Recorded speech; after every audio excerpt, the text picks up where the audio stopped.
वनमंत्री गणेश नाईक यांनी आज मतदानाचा हक्क बजावलेला आहे. मात्र त्यांना मतदान नाव शोधण्यासाठी थोडीशी दिक्कत आलेली आहे. आपल्यासोबत स्वतः गणेश नाईक आहेत. सर, मतदान तुम्ही हक्क बजावलेला, नागरिकांना नेमकं पहिला काय आव्हान कराल? नागरिकांना मी आवाहन करेन, जरी तुमची मतदान केंद्रामध्ये जरी नावं नसतील तर ती शोधा. तुम्हाला डॉक्टर बाबासाहेब आंबेडकरांनी दिलेला हक्क हा तुम्ही बजावा आणि लोकशाहीचं जागर अतिशय दणक्यामध्ये लोकांना दाखवा.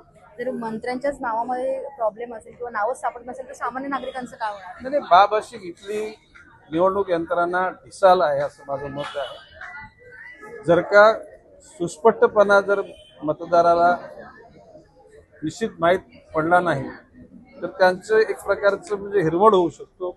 काही लोक वैतागून घरी जाऊ शकतात. परंतु माझं आव्हान राहील की आपलं मतदान हे महत्वाचं आहे या शहराच्या विकासाकरता, आणि म्हणून कोणाच्या दादागिरीला कोणाच्या पैशाला न बोलता नवी मुंबईची जनता पैशाला बोलणार नाही हा विश्वास माझ्याकडे आहे.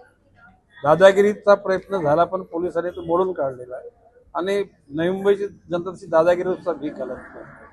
सुरळीतपणे मतदान पार पडेल आणि निश्चितपणे लोकशाहीचा जागर हा दणक्यात होईल असा माझा विश्वास आहे.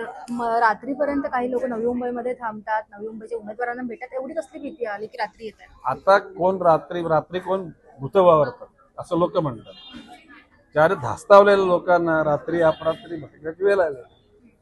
आम्ही निर्धास्तपणे 9 वाजता झोपलो होतो, सकाळी 5 वाजता उठलेलो आहे शांतपणे, आणि आम्हाला विश्वास आहे नवी मुंबईची सुजाण जनता योग्य पद्धतीनं आपलं कर्तव्य पार पाडेल. अगदी शेवटचा, पैशांच्या बॅगा सापडलेल्या, गाडी वगैरे सापडलेली आहे. नवी मुंबईचे नागरिक तुम्हाला वाटते या सर्व गोष्टींना भोगू? गाडी कुठं सापडली, बॅगा सापडल्या, माझ्या म्हणजे ऐकण्यात आलेले नाही. परंतु लोक असं बोलतात की बॅगा सापडल्या, पैसे सापडले. पोलीस यंत्रणा आणि निवडणूक यंत्रणा त्यावर कारवाई करेल. नक्कीच आपल्यासोबत होते वनमंत्री गणेश नाईक. व्हिडिओ जर्नलिस्ट सुमित सिंह, आकांक्षा देशमुख, लोकशाही मराठी, नवी मुंबई. लोकशाही मराठी ऐका, पहा, जागरूक रहा.